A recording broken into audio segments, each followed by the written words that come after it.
तीमुथियुस के नाम पौलुस प्रेरित की पहली पत्री 3 अध्याय। यह बात सत्य है कि जो अध्यक्ष होना चाहता है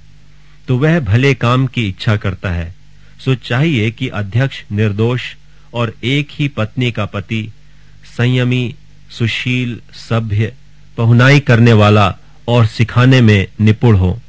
पियक्कड़ या मारपीट करने वाला न हो, वरन कोमल हो और न झगड़ालू और न लोभी हो, अपने घर का अच्छा प्रबंध करता हो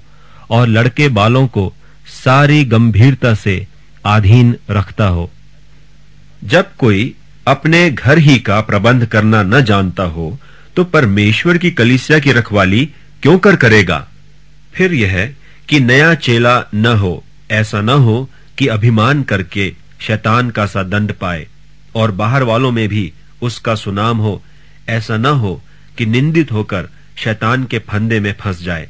वैसे ही सेवकों को भी गंभीर होना चाहिए, दो रंगी, पियक्कड़ और नीच कमाई के लोभी न हो, पर विश्वास के भेद को शुद्ध विवेक से सुरक्षित रखें, और ये भी पहले परखे जाएं,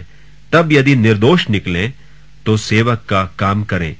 इसी प्रकार से स्त्रियों को भी गंभीर होना चाहिए, दोष लगाने वाली न हो, पर सचेत और सब बातों में विश्वास योग्य हों। सेवक एक ही पत्नी के पति हों और लड़के बालों और अपने घरों का अच्छा प्रबंध करना जानते हों,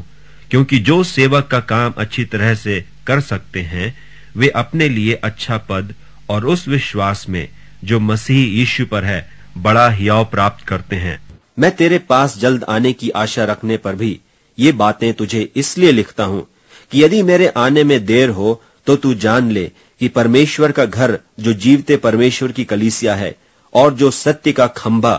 और नेव है, उसमें कैसा बर्ताव करना चाहिए। और इसमें संदेह नहीं कि भक्ति का भेद गंभीर है, अर्थात वह जो शरीर में प्रकट हुआ, आत्मा में धर्मी ठहरा, स्वर्गदूतों को दिखाई दिया, अन्य जातियों में उसका प्रचार हुआ, जगत में उस पर विश्वास किया गया और महिमा में ऊपर उठाया गया।